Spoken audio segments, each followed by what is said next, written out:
Hello and welcome to कायर coaching classes. कैसे आप सब ठीक हो? तो बड़े दिनों बाद मैं लेक्चर लेके आया, उसी लेक्चर को कंटिन्यू करते हुए जो हमारा चल रहा था क्रॉप प्रोडक्शन और मैनेजमेंट। इसके टॉपिक मैंने लिखा हुआ है क्रॉप प्रोडक्शन और मैनेजमेंट। लास्ट टाइम हमने ये पढ़ा था इरिगेशन क्या होता है, ठीक है, जरूरी क्यों है और किन किन तरीकों से किया जाता है, वो सारा कंप्लीट हो चुका था। तो उसी को आगे कंटिन्यू करते हुए हम पढ़ेंगे अब वीडिंग क्या होता है। आप मुझे बताओ, ये पढ़ाने से पहले मैं कुछ बातें बताऊंगा आपको। जब भी हम कोई क्रॉप उगाते हैं खेत में, तो क्रॉप उगाने के साथ साथ आपने देखा होगा कई सारे ऐसा अनवांटेड ग्रास जो होता है वो उग जाता है, जिसकी हमें जरूरत बिल्कुल भी नहीं है।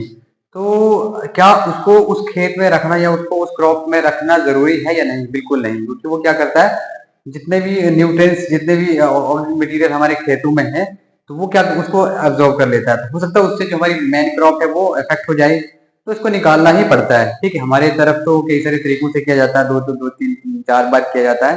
तो अनवांटेड घास होता है उसको निकाला जाता है, इसी को ही बोलते हैं वीडिंग। ठीक है, दैट मीन्स की अनवांटेड जो घास है उसको निकालने के प्रोसेस को क्या बोलते हैं? वीडिंग। अब तो यही डेफिनेशन लिखी मैंने। वीडिंग क्या होता है, वीड क्या होता है, वीडिसाइड, तीनों चीजें लिखी है और नीचे लिखा मैंने इसका पर्पस क्यों है। और कुछ तो केमिकल से किया जाता है, कुछ मैनुअली किया जाता है। देखता हूँ मैं क्या लिखा मैंने। वीडिंग क्या होता है, छोटे छोटे डेफिनेशन है, बहुत छोटा छोटा टॉपिक है ये, उतना बड़ा नहीं है और लेकिन बहुत इंपॉर्टेंट है ये। अब वीडिंग होता क्या है, ऐसा प्रोसेस जिसमें removing of weeds from the main crop of the from main crop is known as weeding. देखो अब यहाँ पे मैंने वीड लिखा, अब डेफिनेशन आप लिख लोगे कि ऐसा प्रोसेस जिसमें वीड को निकालना होता है, प्रोसेस बोलते हैं वीडिंग। लेकिन आप मुझे कई बच्चों को ये पता है वो वीड क्या होता है। तो वीड होता है जो अनवांटेड घास होता है, जो क्रॉप के साथ अनवांटेड कई सारी ऐसी चीजें साथ में लगती हैं, उसको बोलते हैं वीड। उसको निकालना बहुत जरूरी होता है। That means weed are the unwanted wild plants that grow along with the main crops. जो मेन क्रॉप के साथ साथ उगेगा उसको बोलते हैं वीड्स। तो निकाला जाता है। आजकल तो देखो कई सारी केमिकल्स भी यूज होते हैं, मैनुअली भी होता है। तो ऐसा एक केमिकल यूज होता है जो हमने क्या बोला, वीडिसाइड्स। कई सारे केमिकल्स यूज होते हैं, केमिकल से वीड को निकालने के प्रोसेस को बोलते हैं weedicide. Removing of weeds from the main crop with the help of chemical is known as weedicides. हमारे पास कुछ केमिकल्स आते हैं, तो उनको वाटर में मिक्स करना। हमने स्टार्टिंग में ही पढ़ा था, ये जो वीडिसाइड की फर्टिलाइजर जो और ये वीडिसाइड्स होते हैं, ये सॉल्युबल इन वाटर होते हैं। That means soluble in water, water में इजिली सॉल्युबल हो जाएंगे। सॉल्युबल होने के बाद हम क्या करते हैं, कई सारी खेतों में स्प्रे कर देते हैं। करने के बाद ये जो वीडिसाइड होते हैं ये क्या करते हैं, सिर्फ मेन क्रॉप को मतलब बिल्कुल इफेक्ट करते ही नहीं है।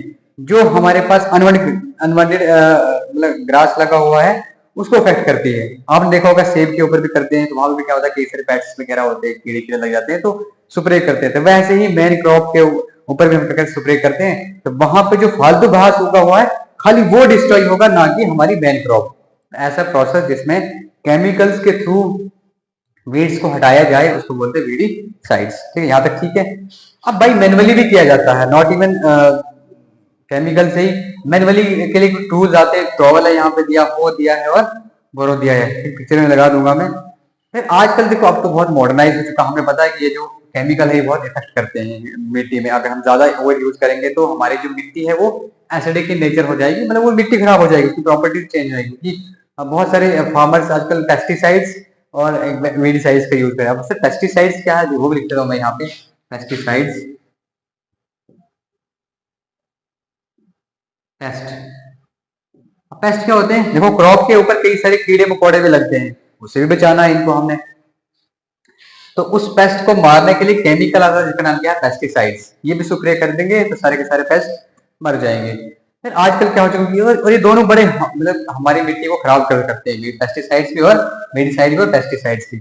आज हमारे पास क्या आया, बायो केमिकल्स आए हैं।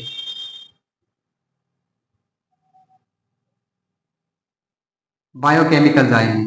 ये बायोकेमिकल क्या है, ये हमारे पास ऑर्गेनिक मैटर से बनाए जाते हैं, किसान यही आजकल यूज कर रहे हैं। तो इसे मिट्टी पे कोई इफेक्ट नहीं पड़ता है, आराम से जितने भी हमारे वीड्स हैं वो सारे डिस्ट्रॉय हो जाता है। तो आजकल मैं भी यही सजेस्ट करूंगा कि बायोकेमिकल को ही ज्यादा यूज करें, वीडिसाइड्स और पेस्टिसाइड्स को ना यूज करें। क्योंकि देखो आजकल हम लोगों की क्या खान पीन बहुत आजकल खा तो बराबर ही रहे हैं, बट ऐसा है कि सब लोगों की हेल्थ बहुत खराब रहती है।